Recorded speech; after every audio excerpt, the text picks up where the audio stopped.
Subscribe now to the Circle of Fear 1 for more chilling stories. On September 9, 1739, 23 colonial bodies were discovered along a 10-mi stretch of South Carolina's Stono River Road, their heads severed and arranged in a pattern that colonial authorities would later describe only as deliberate. The incident remains one of the bloodiest single-day revolts in American colonial history, yet official records from the time contain fewer than 40 words about the man identified as its leader, a slave named Jemmy, whose real name and origins were never documented. For nearly 3 centuries, the colony of South Carolina sealed every witness testimony, every militia report, every judicial proceeding related to what happened that Sunday morning. What they buried wasn't just the story of a rebellion. It was evidence of something that challenged everything the plantation system claimed about the people it enslaved. Before we continue with the story of Jemmy and the blood-soaked morning that would change South Carolina forever, make sure you're subscribed to Circle of Fear. Hit that bell icon so you never miss these forgotten chapters of American history. And I'm curious, where are you listening from right now? Drop your state or city in the comments below. Now let's go. Back to the summer of 1739, when the colony was about to learn that some men cannot be broken. The summer of 1739 brought oppressive heat to the Carolina Low Country, the kind that made even breathing feel like labor. St. Paul's parish, 20 miles southwest of Charlestown, stretched along the Stono River in a patchwork of rice plantations, each one a small kingdom unto itself. The plantations here were larger than most in the colonies. Some holdings exceeded 1,000 acres with slave populations that outnumbered white settlers by ratios as high as 10 to 1. The economy ran on rice, and rice ran on the backs of enslaved Africans who possessed the agricultural knowledge that made Carolina's planters wealthy beyond the dreams of European nobility. The Hutchinson plantation occupied prime riverfront property, its big house, overlooking fields that had been carved from cypress swamps through years of backbreaking labor. William Hutchinson had inherited the property from his father and expanded it aggressively, purchasing 42 slaves in the past 3 years alone. Among them was a man the plantation records identified simply as Jemmy. No surname, no age, no notation of origin beyond the single word Angola written in faded ink. But the slaves who worked alongside Jemmy knew more. They knew he spoke 4 languages fluently. They knew he could read and write in Portuguese, a skill he hid carefully from the overseers. They knew that the scars on his back told a story of resistance, not submission, and that he'd been sold 3 times in 2 years before Hutchinson purchased him. Plantation owners passing him along like a bad debt, unable to break his spirit, but unwilling to suffer his defiance. What the white population of St. Paul's parish didn't know or refused to acknowledge was that many of the slaves working their fields had been soldiers, farmers, and craftsmen in their homelands. Jemmy himself had been a military commander in the Kingdom of Congo before Portuguese slavers raided his village. He understood strategy, tactics, and the psychology of warfare. The plantation system had stripped him of his name, his family, and his freedom, but it had not stripped him of his mind. The colony was on edge that summer for reasons that had nothing to do with the slave population.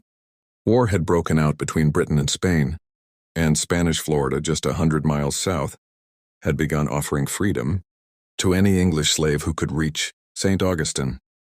The colonial government had issued stern warnings against slaves traveling without passes, doubled the patrols, and increased the brutality of punishments for even minor infractions. Fear hung in the humid air like Spanish moss, thick and suffocating.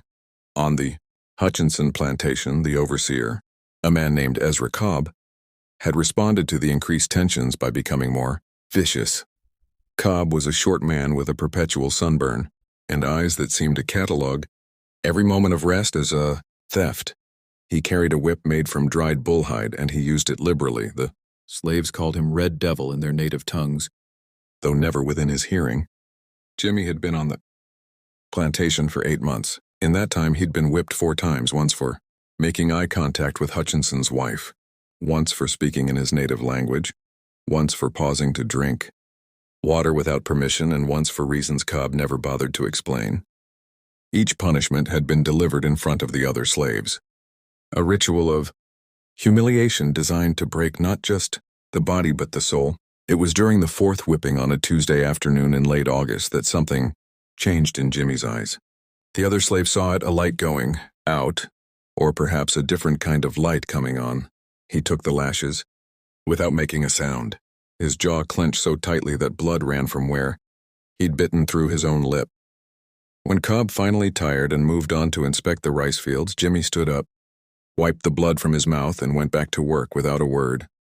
That night, in the slave quarters, a series of crude cabins with dirt floors and walls that let in every mosquito and snake, Jimmy began to talk, not to everyone, only to certain men, and only in whispers. He spoke in Congo to those who understood, it in Portuguese to others, in broken English to those who knew no other tongue. He asked questions, he listened, more than he spoke. He was gathering information the way a general surveys a battlefield. The conversations continued for 2 weeks.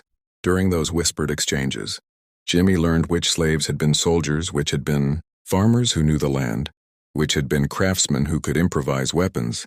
He learned which overseers were cruel and which were merely indifferent. He learned the schedules of the patrols, the locations of the weapon stores, the routes to Spanish Florida, and he learned that he was not alone in his rage. There was Cato, a man from the Gold Coast who'd watched his son sold away to a plantation in Virginia. There was Monday from the Bamber people who bore scars from a failed escape attempt that had cost him 3 toes on his left foot. There was Solomon, who'd been literate in Arabic before the slave ship, and who now worked in silence while planning in secret. There was Quash, barely 20 years old, who'd been born free in Benin and kidnapped by raiders when he was 15. These men, and others like them, had been waiting for someone to give voice to the fury they carried. Jimmy became that voice.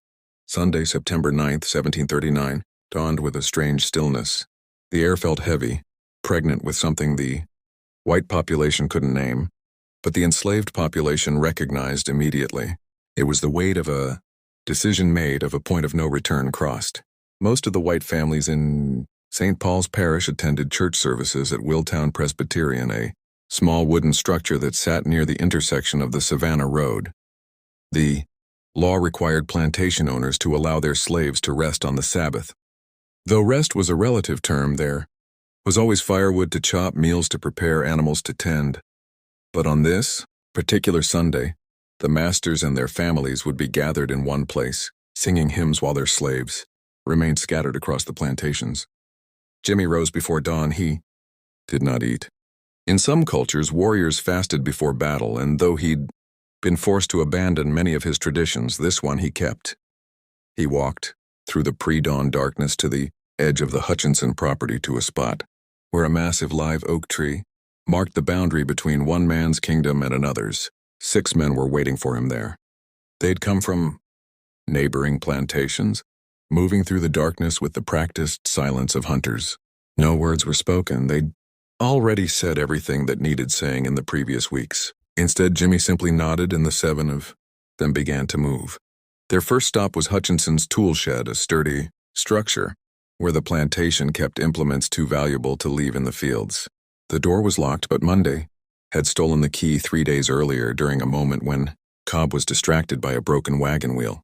Inside, they found what they needed: axes, hoes, pitchforks, a single rusted sword that had belonged to Hutchinson's grandfather.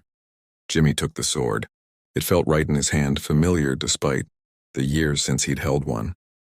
The others armed themselves with tools that could become weapons, their faces showing a mixture of fear and determination that Jimmy recognized. From his days as a commander, these were not soldiers. Not anymore, but they would have to become soldiers. Again, the sun was just beginning to lighten the eastern sky when they approached the big house. Hutchinson would be awake preparing for church. His wife would be in the kitchen directing the house slaves in the preparation of Sunday breakfast. His 2 sons, boys of 13 and 15, would still be sleeping in the upstairs bedrooms. What happened in the next 30 minutes was never fully documented. The official colonial records contain only a single sentence: the Hutchinson family and their overseer were killed in their home by rebellious slaves. But the few surviving letters from neighbors who saw the aftermath tell a Different story, one written in blood and terror. The attack was swift and silent. Cobb, who'd been walking toward the slave quarters to rouse someone for an early chore, never saw Jemmy coming. The overseer died without making a sound, his neck opened by a single stroke of the rusted sword. His body was left where it fell, face down in the red Carolina clay.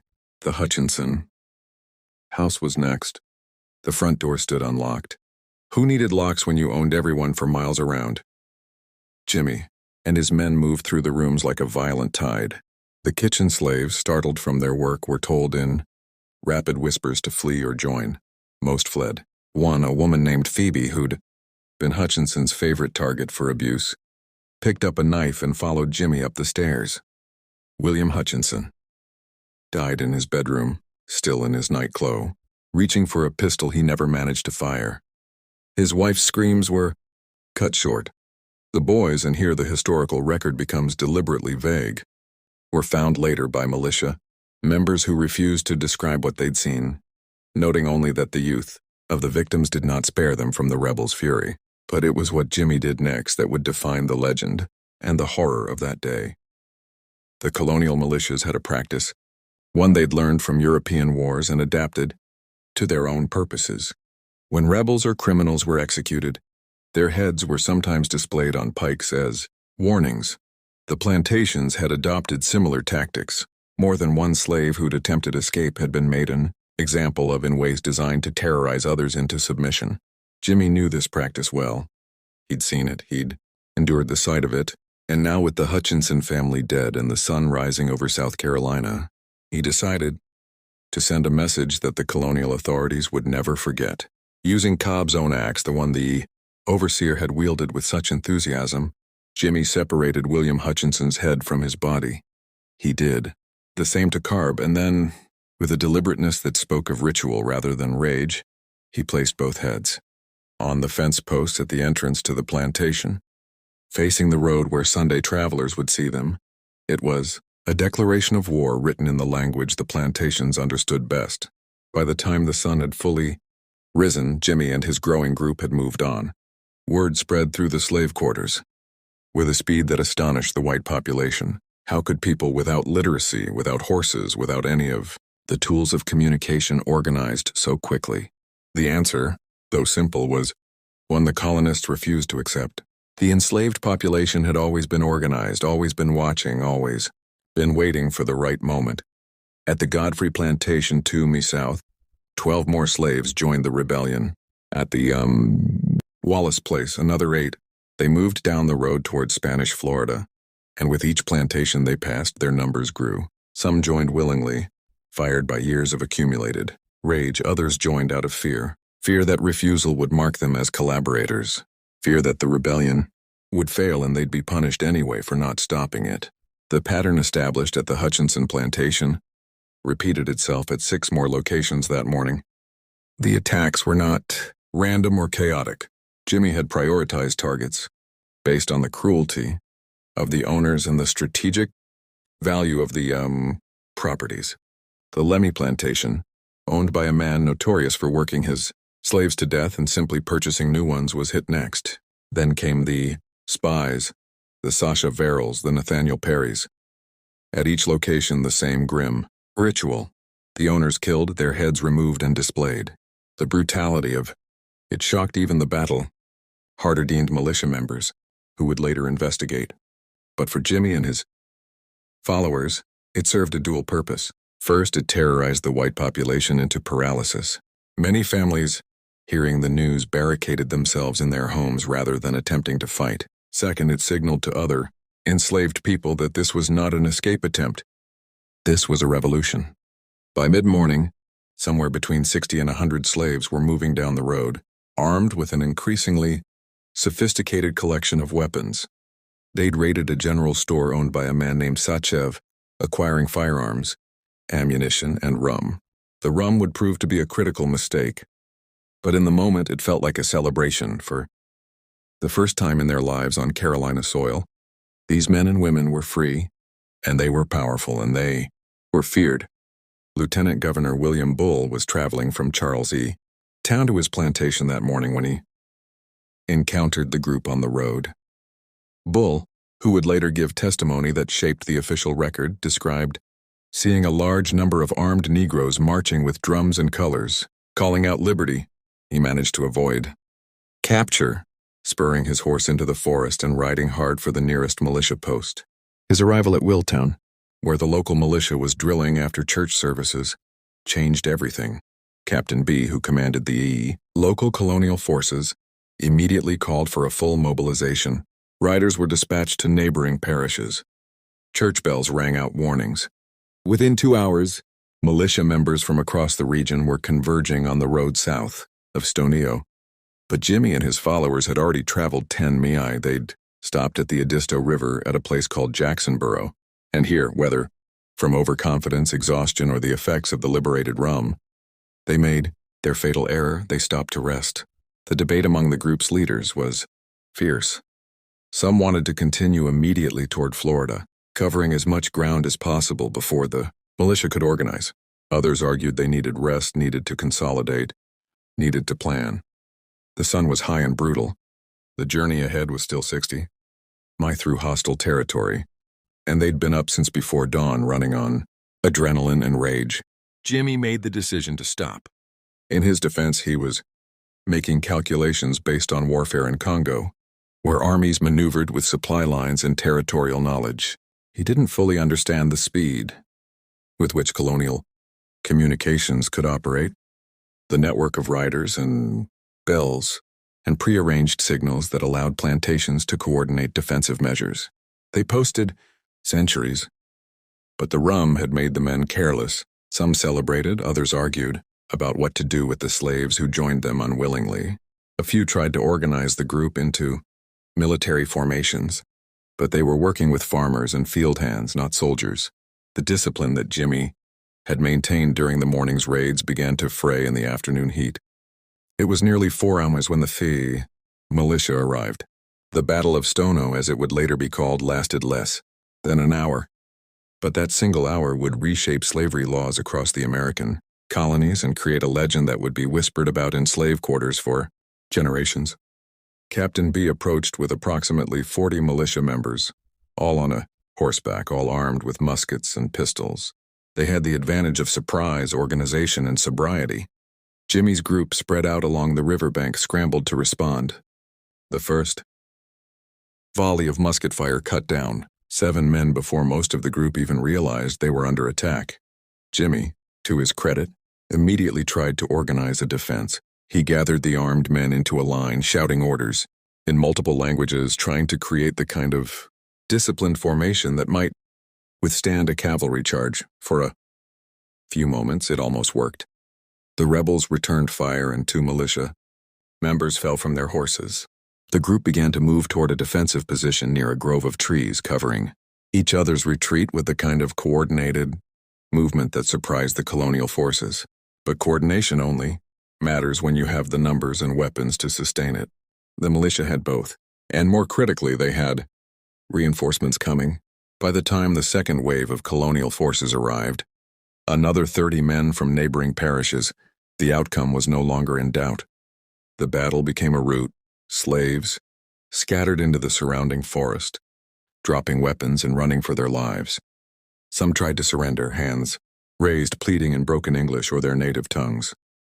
They were shot anyway.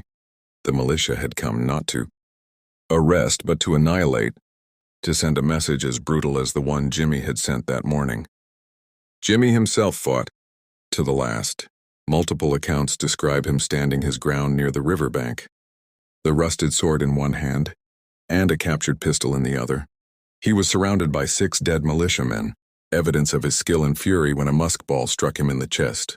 He went down hard, blood spreading across his torn shirt. But here's where the official record and the whispered stories diverge. The militia's after-action report states that Jemmy died of his wounds at the battle site.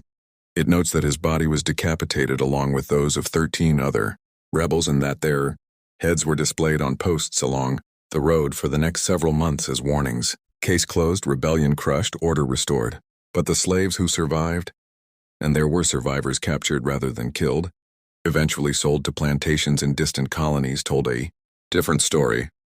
They claimed that when the militia members approached Jimmy's body, he was still breathing, that they stood around him in a circle debating what to do.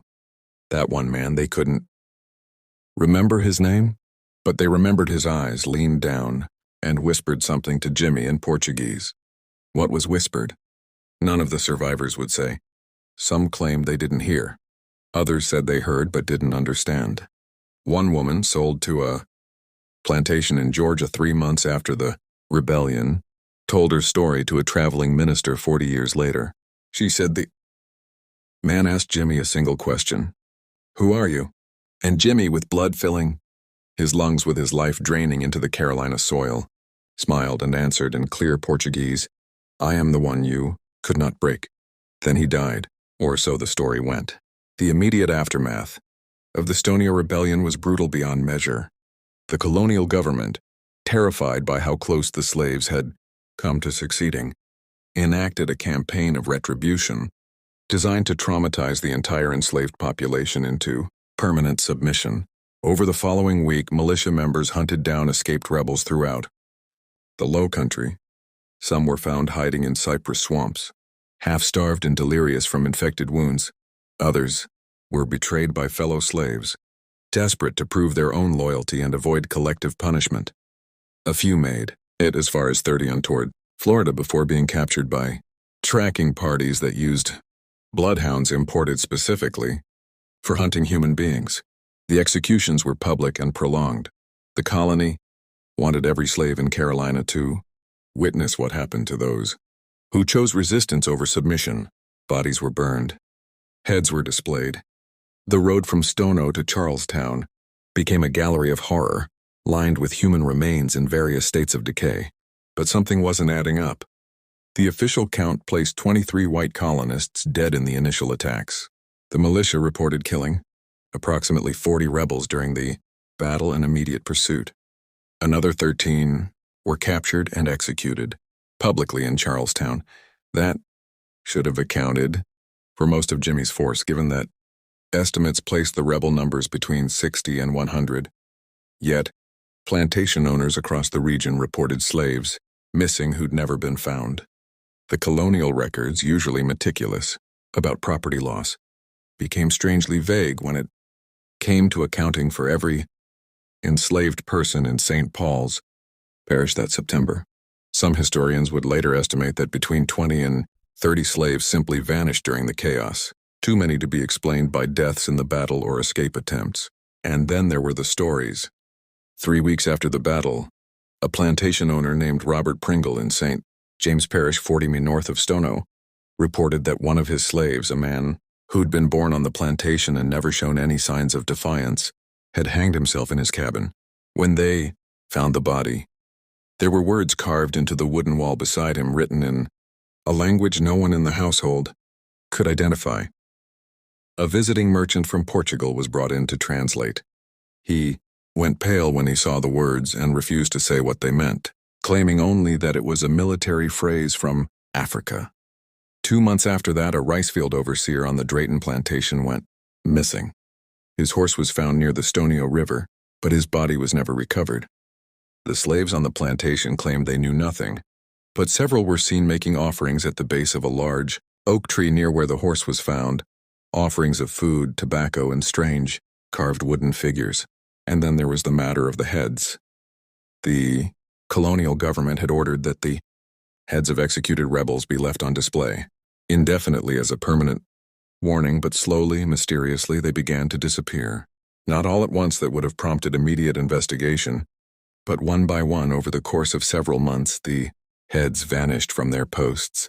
Some were attributed to scavenger animals, others were blamed on storm damage.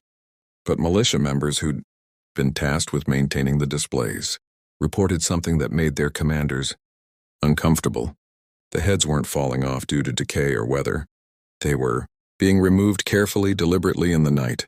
Jimmy's head, or what was supposed to be Jimmy's head, was the first to disappear.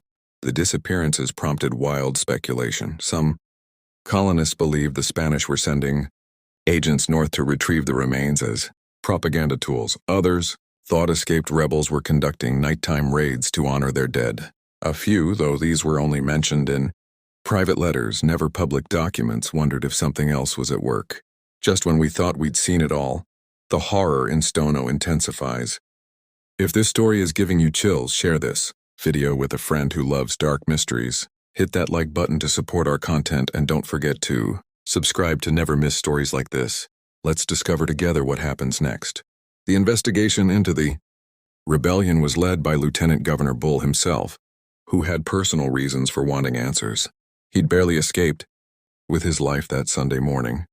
He interviewed dozens of captured slaves, plantation owners, militia members, and anyone else who might shed light on how the rebellion was organized so efficiently. What he discovered troubled him more than the rebellion itself. Jimmy, it turned out, was not just literate, but highly educated. Several slaves testified that he'd been teaching others to read in secret using the Bible as a text, the only book slaves were sometimes permitted to access. He'd been studying maps he'd glimpsed in the Hutchinson house during his rare trips inside to deliver messages. He'd been cataloging the schedules of militia patrols with the precision of a military intelligence officer. More disturbing were the testimonies, suggesting that Jimmy had been in contact with other slaves across multiple plantations for months before the rebellion, building a network that the white population had never detected. How they communicated, how they sent messages across distances without literacy, without freedom of movement, without any of the infrastructure white colonists took for granted, remained a mystery that Bull never solved.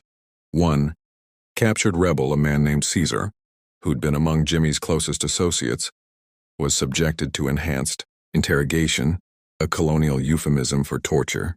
Before he died from his injuries, he made a statement that Bull included in his report, but couldn't explain. Jimmy didn't start this, he finished what was already begun. We've been waiting for someone like him for 100 years. What did that mean? Who or what had begun the process that Jimmy finished? Bull never found out, and eventually he stopped asking. The answers were too destabilizing to the social order he was trying to preserve. The Security Act of 1740, passed by the Colonial Assembly 6 months after the Stono Rebellion, was one of the most comprehensive slave codes ever enacted in English North America. It prohibited slaves from gathering in groups without white supervision, banned the use of drums which could be used to communicate over distances, forbade slaves from learning to read or write, and imposed harsh penalties on any slave found off their plantation without written permission. The act also included a provision that seemed almost paranoid in its specificity.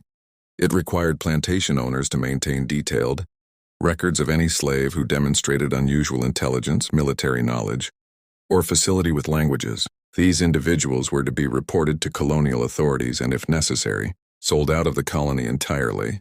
The provision was a direct response to Jimmy, though his name appeared nowhere in the legislation.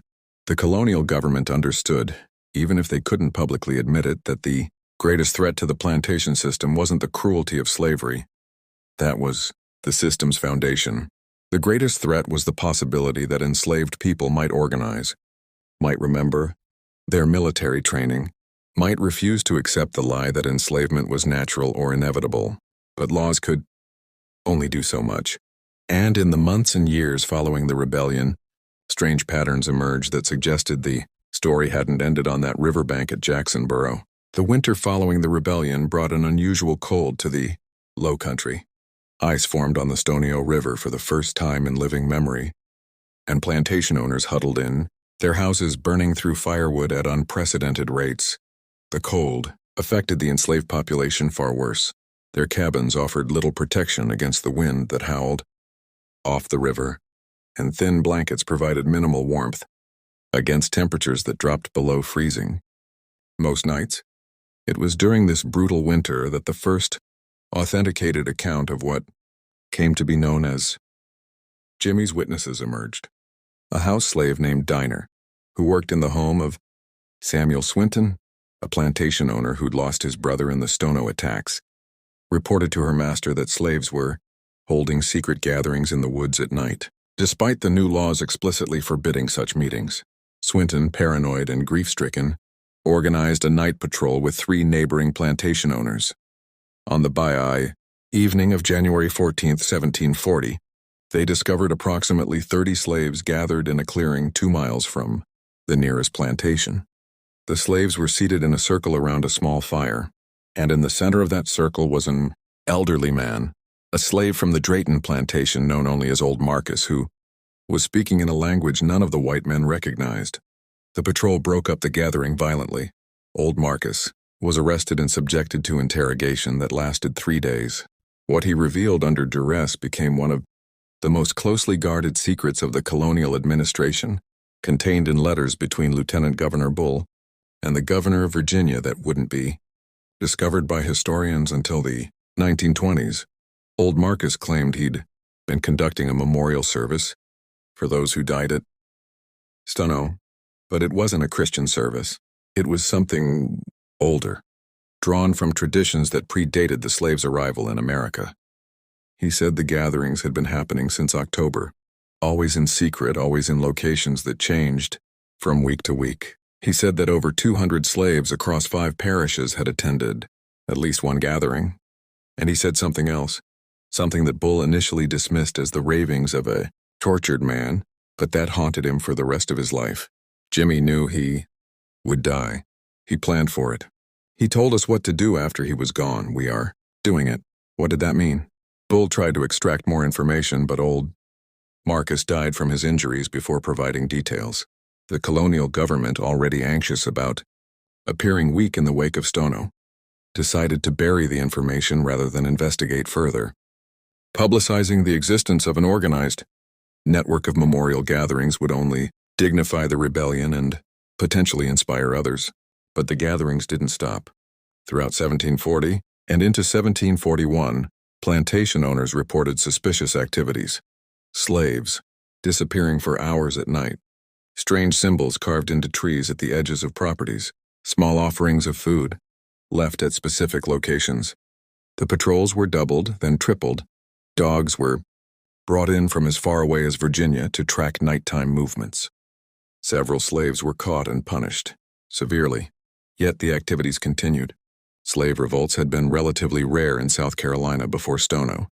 After Stono, they became even rarer in the immediate aftermath. But they never disappeared entirely. What emerged instead was something more subtle and potentially more dangerous, a culture of resistance that operated beneath the surface of plantation life, invisible to white authority, but clearly understood by the enslaved population. In June of 1740, a rice field on the Middleton plantation was discovered to have been deliberately sabotaged. Someone had opened the irrigation gates during a critical growing phase, flooding the field and destroying what would have been a valuable harvest. No culprit was ever identified, though 3 slaves were whipped on suspicion. 2 weeks later, a similar incident occurred on the Lown plantation, then again on the Wearing place. The pattern continued throughout the summer. Tools went missing and were found broken in distant locations. Oxen were released from their pens and scattered. Small fires broke out in storage buildings, always at night, always quickly discovered before they could spread. The economic damage was significant but not catastrophic. These weren't attempts to destroy the plantation system, but rather to demonstrate that it was vulnerable, that control was never total. Lieutenant Governor Bull recognized the pattern in a letter to the Board of Trade in London dated August 3, 1740. He wrote, "We face a peculiar situation wherein the Negro population engages not in open rebellion, but in persistent acts of defiance that suggest coordination across great distances. It is as though the spirit of the Stono insurrection did not die with its perpetrators, but instead transformed into something more insidious and harder to combat. The Security Act was meant to prevent another Jemmy from emerging. What it couldn't prevent was the memory of Jemmy from spreading. In 1741, a rebellion plot in Charlestown was discovered. Before it could be executed, the conspiracy involved over 50 slaves and included plans to burn the city and escape to Florida during the confusion. The discovery came through an informant, a slave who'd been promised freedom in exchange for betraying his fellows. When interrogated, one of the conspirators mentioned being inspired by the soldier from Stono, who'd shown that resistance was possible. The conspirators were executed publicly in Charlestown, their bodies displayed in chains along the harbor as warnings. But the executions had an unexpected effect. Rather than Terrorizing the enslaved population into submission, they created martyrs. The men died without begging for mercy, without providing additional names, without showing the fear their executioners expected. One man, as the noose was placed around his neck, reportedly smiled and said, "Tell them Jimmy sends his regards." The phrase became a kind of code among enslaved people in the years that followed. "Jimmy sends his regards" appeared carved into barn walls, whispered in passing between field workers, included in the spirituals that slaves sang while working. Colonial authorities knew it was significant, but could never quite stamp it out. Banning the phrase only made it more powerful, transforming it from words into a symbol of defiance that required no explanation. In 1744, a group of 15 slaves from the Willtown area attempted a coordinated escape. Armed with stolen weapons, they made it 23 Mirn before being captured by a tracking party that used bloodhounds imported specifically for hunting human beings. Their leader, a man whose plantation name was, but whose real name was never recorded, fought the militia members with a rusted sword, remarkably similar to the one Jimmy had carried. When asked where he'd gotten it, smiled and said, "It was given to me by a ghost." The sword was confiscated and eventually ended up in the possession of Captain Nathaniel Barnwell, the militia captain who'd led the tracking party. Barnwell kept it, mounted above his fireplace, a trophy from what he considered a successful hunt. He would show it to visitors, telling the story of the capture with embellishments that made himself more heroic with each retelling. But 3 years later, when Barwell died of yellow fever, a disease that swept through Charlestown that summer, killing indiscriminately, his widow sold off his belongings to pay debts. The sword was purchased by a traveling merchant named Jacob Levy, who claimed he wanted it for a private collection in Philadelphia. Levy left Charlestown in September of 1747 and was never seen again in South Carolina. The sword disappeared into the north and colonial authorities lost track of it. 2 years after that, a plantation owner in Georgia reported that one of his newly purchased slaves, a man bought from a dealer who specialized in difficult slaves sold out of other colonies, had a sword matching the description of Barnwell's trophy. When confronted, the slave claimed ignorance of how it came into his possession, saying only that it had been in his cabin when he arrived. The plantation owner, unsettled by the coincidence, destroyed the sword in a forge and never spoke of it again, except in a single letter to a cousin in Charlestown. But the rumors persisted. Slaves throughout the Low Country whispered about Jimmy's sword, a weapon that couldn't be destroyed that passed from hand to hand, appearing wherever enslaved people needed a reminder that resistance was possible. Was there really only one sword, or were there many? Did slaves craft replicas based on descriptions passed down through oral tradition? Or was the entire phenomenon a kind of mass delusion, a psychological rebellion in the absence of a physical one? The colonial authorities couldn't answer these questions, and their inability to do so made them increasingly paranoid.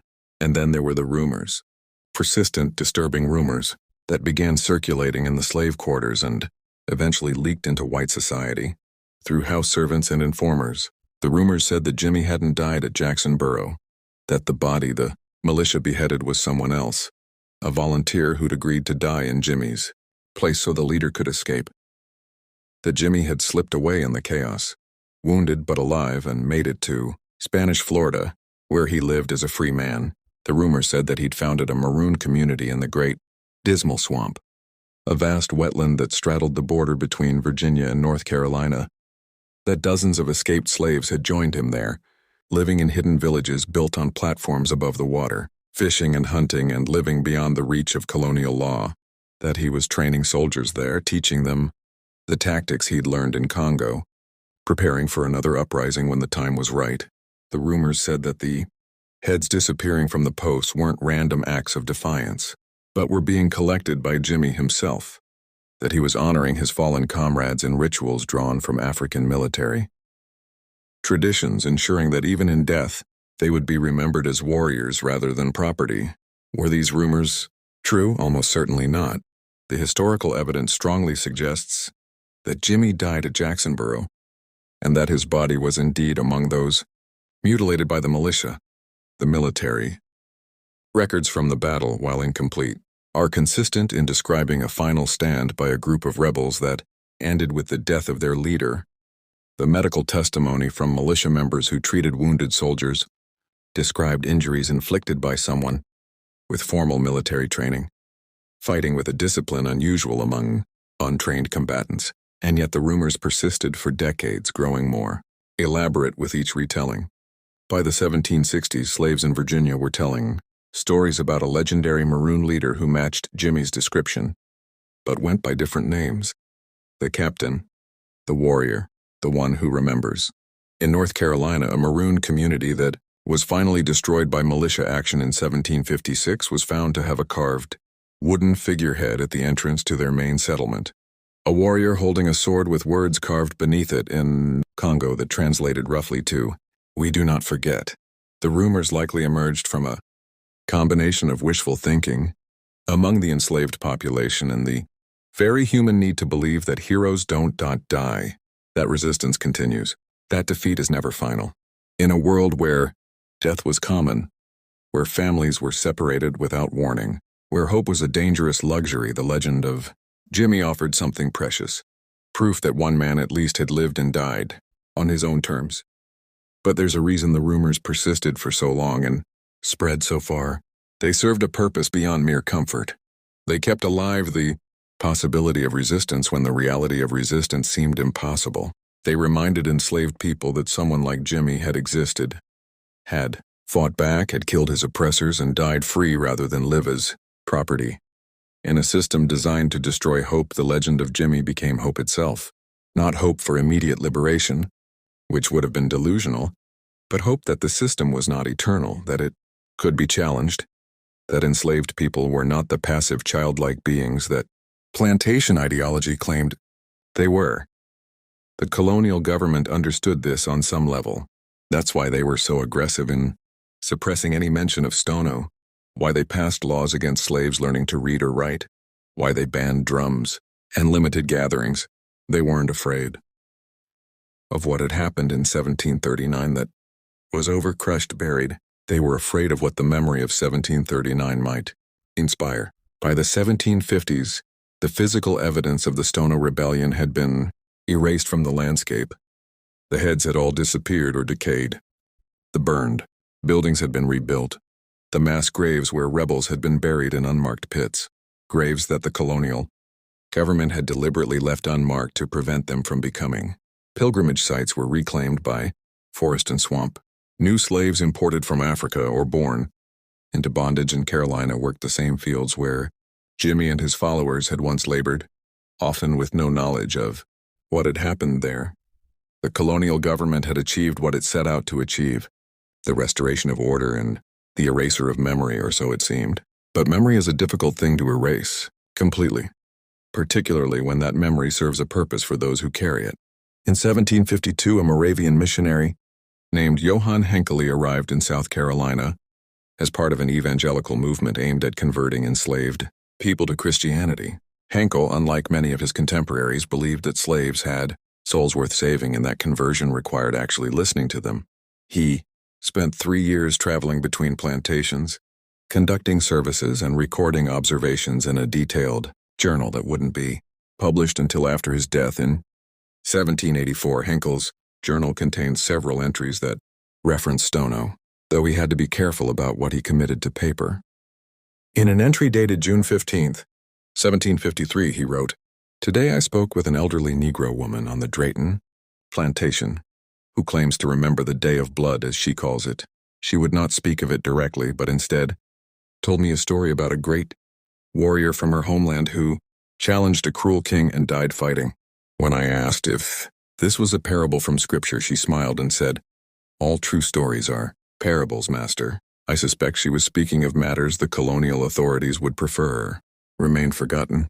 Another entry from September 9th, 1754, exactly 15 years after the rebellion, describes attending a slave gathering that had been approved by the plantation owner as a harvest celebration.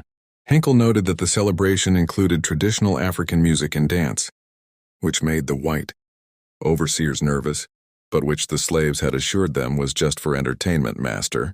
But Henkel, who'd spent enough time among enslaved people to recognize coded communication, noticed something the overseers did not. The songs, while appearing joyful, contain verses in native tongues that speak of fallen warriors and future liberation. The dancers move in patterns that suggest military formations. This is not mere celebration. This is remembrance disguised as entertainment. Rebellion preserved in rhythm and motion. Hankel eventually left South Carolina, disturbed by what he'd witnessed and frustrated by his inability to effect meaningful change in the plantation system. His journal, discovered decades later, provided historians with one of the few contemporary accounts of how enslaved people kept the memory of Stono alive through cultural practices that white society dismissed as primitive or entertaining. The architectural changes that swept through Low Country plantations in the 1740s and 1750s tell another story about the lasting impact of Jimmy's rebellion. Plantation houses built or renovated after Stono featured higher walls, fewer ground floor windows, and reinforced doors with multiple locks. Many incorporated what were essentially panic rooms, small fortified spaces where families could retreat if attacked. Gun cabinets, once kept unlocked or hidden, became prominent fixtures in main halls, always loaded and accessible. The slave quarters changed too, though in different ways. They were moved farther from the big houses, separated by open ground that provided clear lines of sight and clear lines of fire. The spacing between cabins increased, making it harder for large groups to gather without being noticed. Some plantations installed bells that could be rung to summon help from neighboring properties, creating an early warning network across the region. These architectural changes remained standard in South Carolina for the next century, long after the specific fear of another Stono had faded. They became simply the way things were done, with the original reasoning forgotten by later generations. But the buildings themselves remembered what the people who built them feared. In the historical record, Jimmy remains a cipher. We don't know his real name.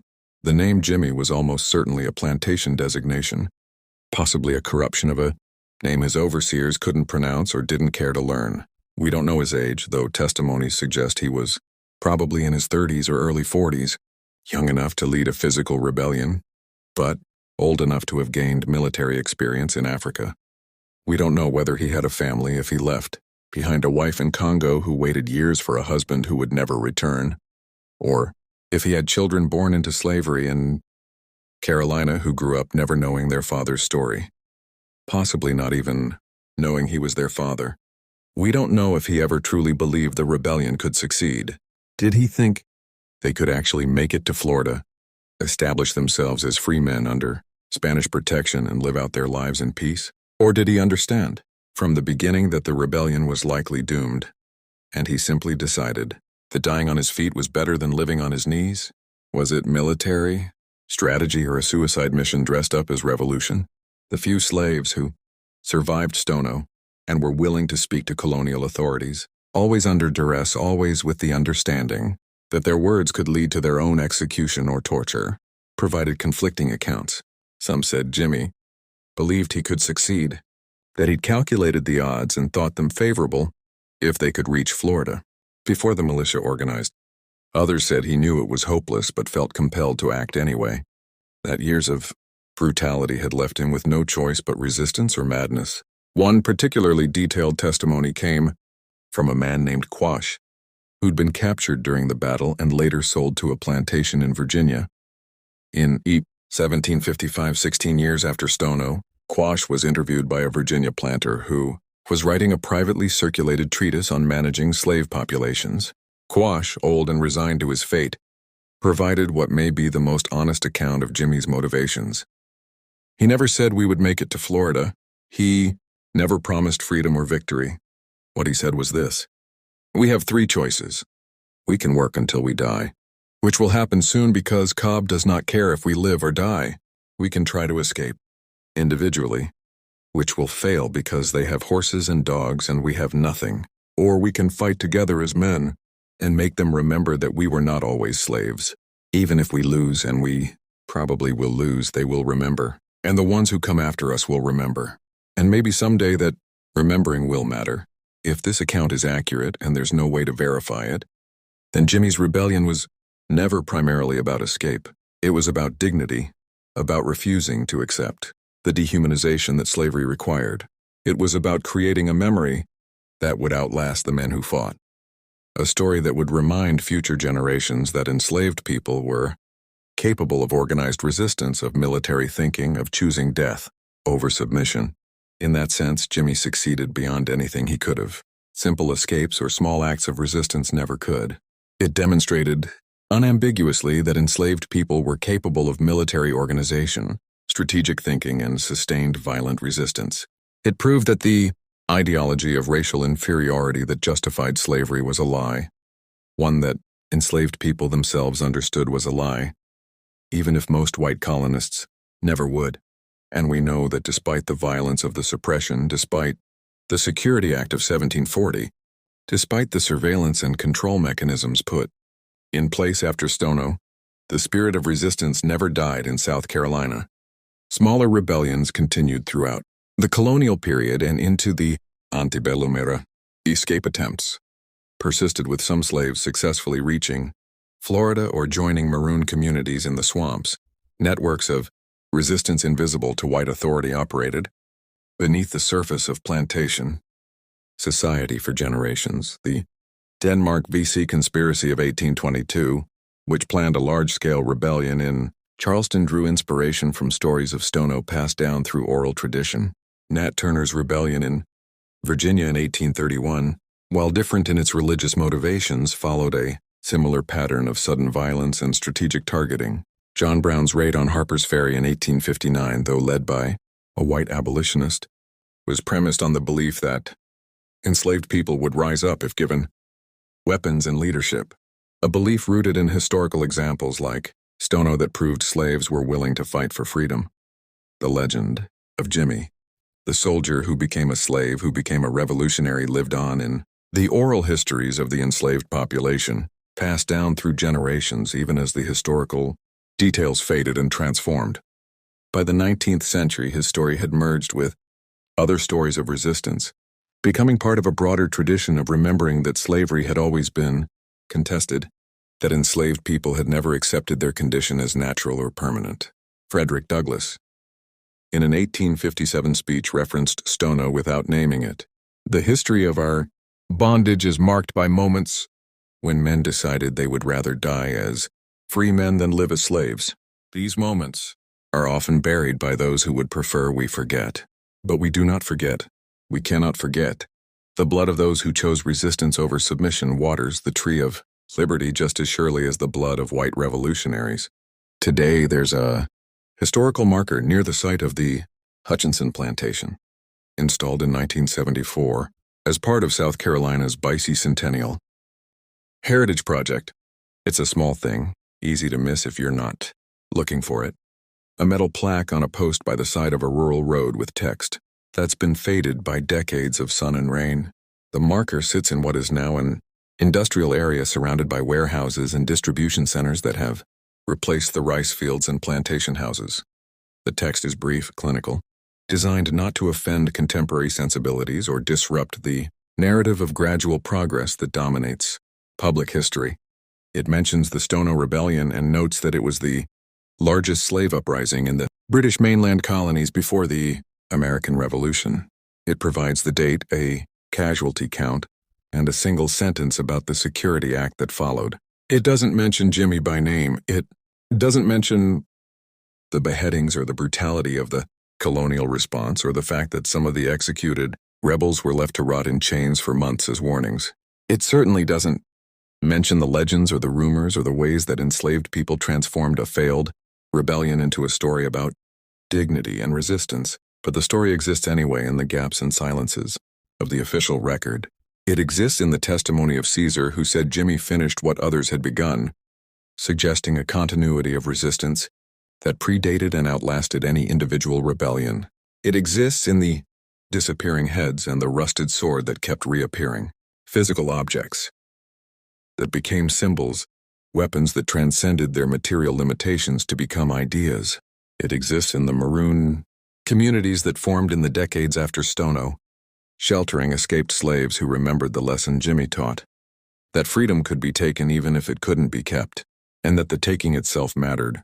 It exists in the architectural changes that still mark the landscape. Plantation houses with their fortified features, their panic rooms, their elevated windows. Buildings that were designed to withstand not hurricanes or floods, but human resistance. Structures that embodied fear disguised as prudence. It exists in the legal codes that rippled outward from South Carolina, shaping slavery laws across the American South for the next century. Every restriction on slave literacy, every prohibition on gathering, every patrol system and pass requirement carried the ghost of Stono within it. The planter class never forgot what happened on September 9th, 1739, even as they tried to make everyone else forget, and it exists in the oral traditions that survived slavery itself, passed down through generations until they could finally be written down and preserved.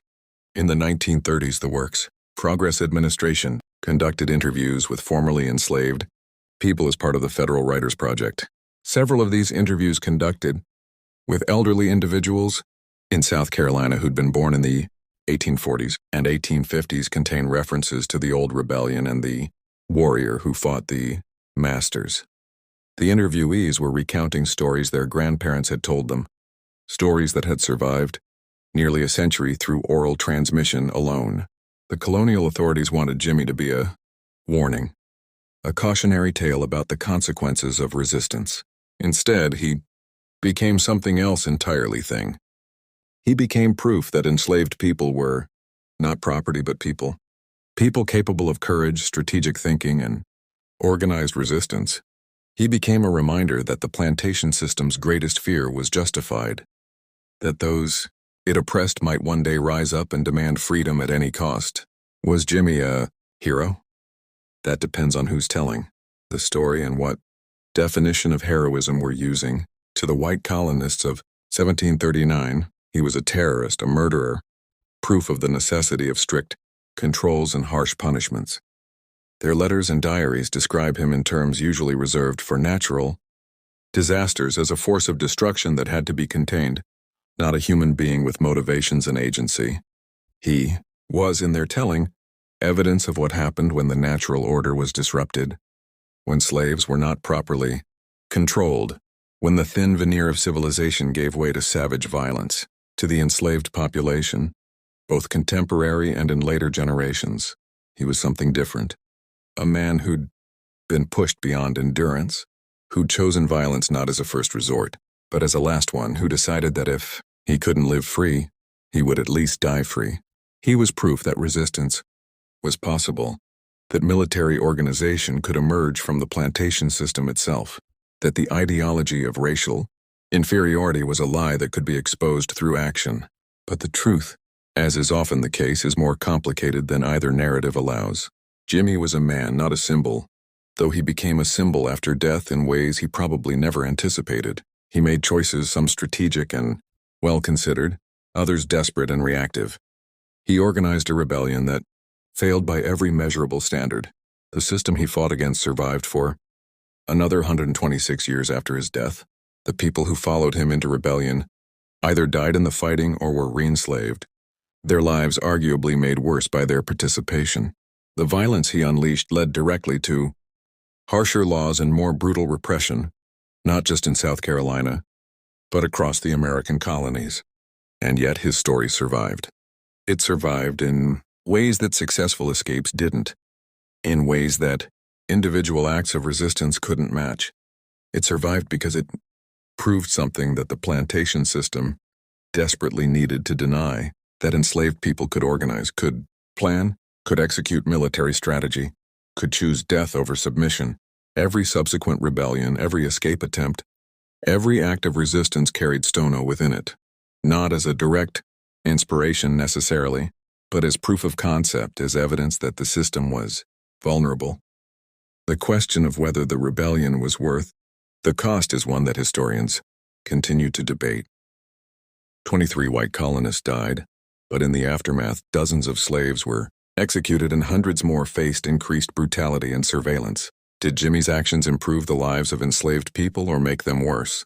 Did the rebellion advance the cause of freedom or set it back by justifying harsher controls? These questions assume that Jemmy and his followers were engaging in a cost-benefit analysis, weighing outcomes and choosing the path that would lead to the greatest good for the greatest number. But that assumption may be fundamentally wrong. The testimony from survivors suggests that Jemmy and his closest associates understood they were likely going to die. They chose to fight anyway, not because they thought it would lead to better conditions for slaves in general, but because they, as individuals, could no longer tolerate their own enslavement. In that sense, Stono was not a political revolution, but an existential one. It was not about improving the system or even destroying it, but about asserting in the most violent way possible that enslaved people were human beings capable of autonomous action, including the action of choosing when and how they would die.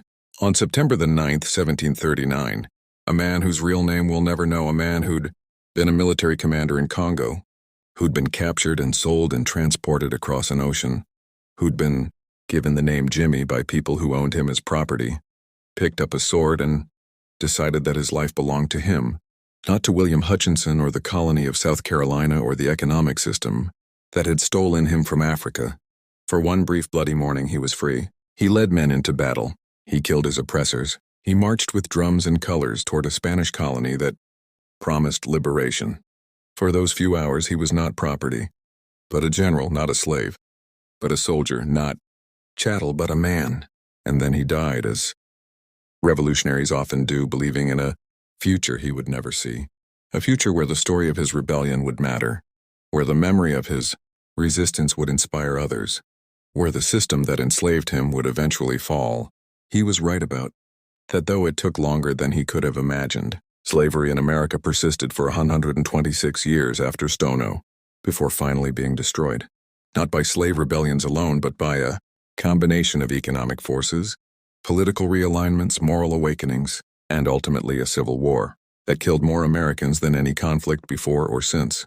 The system that seemed eternal in 1739 proved to be mortal after all, and in that long struggle, in the resistance that persisted through generations, in the refusal of enslaved people to accept their condition as natural or permanent, the spirit of Jemmy lived on, not in the supernatural sense that the rumors claimed there was no ghost leading maroon communities or retrieving the heads of fallen comrades, but in the very real sense that every person who chose resistance over submission, who organized rather than submitted, who fought for freedom even when the odds were impossible, carried forward the work that Jemmy began on that September morning. This mystery shows us that history is written by the survivors, but the truth lives in the spaces between official records and whispered stories. It shows us that some acts of resistance fail in their immediate objectives yet succeed in their deeper purpose to prove that the oppressed are not defeated, that dignity can be claimed even in death, that memory is itself a form of resistance. What do you think of this story? Do you believe everything was revealed, or are there still secrets buried in the Carolina soil? Truths that even centuries of research haven't uncovered? Could there have been more to Jemmy's plan than the historical record suggests? Leave your comment below and share your theories. If you enjoyed this tale and want more stories about the forgotten corners of American history, the rebellions that were suppressed, the voices that were silenced, the truths that power tried to bury, subscribe to Circle of Fear 1.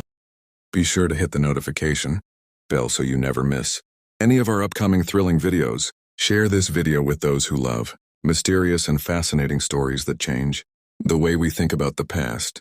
See you in the next video, where we'll uncover another hidden secret of history.